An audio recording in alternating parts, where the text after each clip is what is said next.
பழைய உலோகங்களை ஏற்றிச் சென்ற ட்ரெய்லர் ஒன்று புக்கிட்டிங்கி அருகே கிழக்கு கரை நெடுஞ்சாலையின் 42.1வது கிலோமீட்டரில் சுமார் 20 மீட்டர் பள்ளத்தில் விழுந்ததில் இருவர் மரணமடைந்தனர்.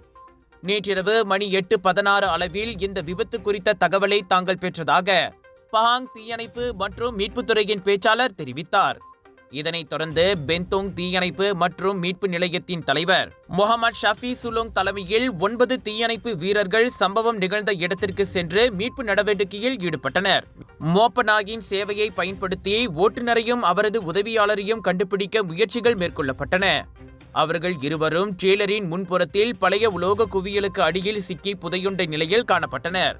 மீட்பு கருவிகளை பயன்படுத்தி அவர்களின் உடல்களை அகற்றும் நடவடிக்கை மேற்கொள்ளப்பட்டதாக தீயணைப்புத் துறையின் பேச்சாளர் தெரிவித்தார். அந்த இருவரின் அடையாளம் இன்னும் காணப்படவில்லை. அவர்களின் உடல்கள் சவ பரிசோதனைக்கு கொண்டு செல்வதற்காக தீயணைப்பு வீரர்கள் போலீசாரிடம் ஒப்படைத்தனர்.